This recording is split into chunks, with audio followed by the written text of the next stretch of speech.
si bien no hay una frontera clara entre la política doméstica y la política externa, y en un mundo globalizado esa frontera vuelve cada vez menos clara, pero aún así no hay que mezclar los asuntos internos con los asuntos internacionales.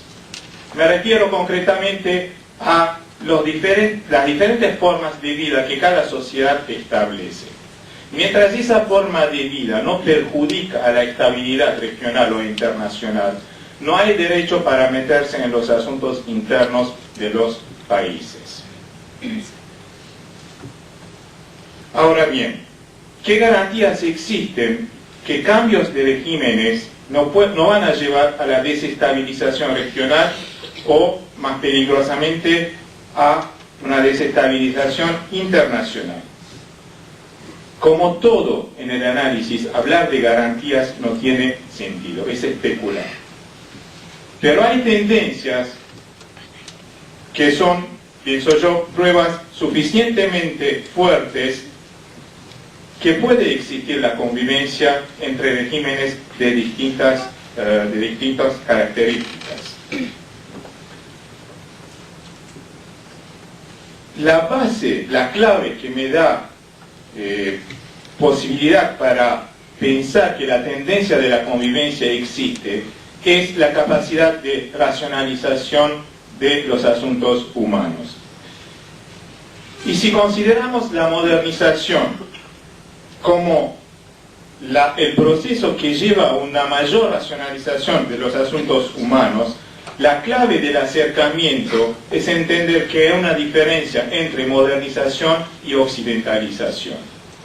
Muchas veces se cita a Huntington para referirse al choque de civilizaciones, y a menudo se olvida que el propio Huntington, en artículos que no tuvieron la trascendencia que tuvo su tesis principal, habla de la existencia y la necesidad de una diferenciación entre modernización y occidentalización. Son dos términos distintos y hay muchas sociedades que son capaces a modernizarse sin necesariamente cambiar su forma de vivir. Ahora bien, en esa tendencia de igualar la modernización con occidentalización, si ese término existe obviamente, es también una traición, como lo dice bien Jean-Claude Guillebeau, a origen de todo el proceso de modernización que fue la Ilustración en el siglo XVIII.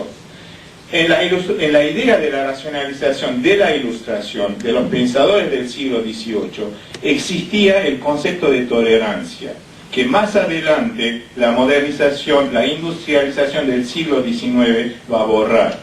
Y serán las ideologías muchas veces sacadas de su contexto humanitario que van a expresar erróneamente tal vez el proceso de modernización. Ahora, esto a nivel de los actores estatales.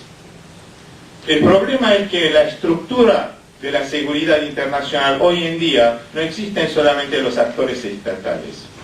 Existe cada vez más la posibilidad de tener actores no estatales cuya lucha, entre comillas, no entra necesariamente en el contexto de la racionalización política que conocimos hasta hoy. Me refiero a todas las organizaciones supuestamente con mensajes mesiánicos, y en eso no hay diferenciación en religiones, porque encontramos fundamentalistas tanto en el Islam como en el cristianismo, como hasta en Japón, como usted lo sabe muy bien. Esas organizaciones, esos actores no estatales, lamentablemente tienen la capacidad de hacer gran daño a la sociedad a través de acciones terroristas, a través de acciones subversivas, etc.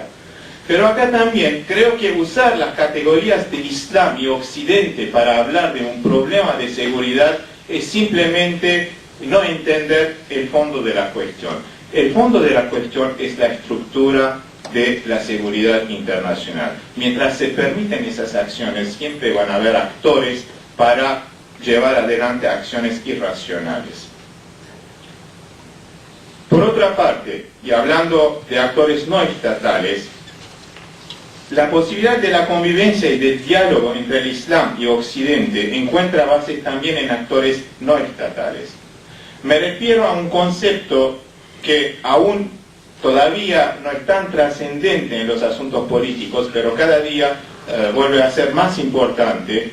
Me refiero a la sociedad civil.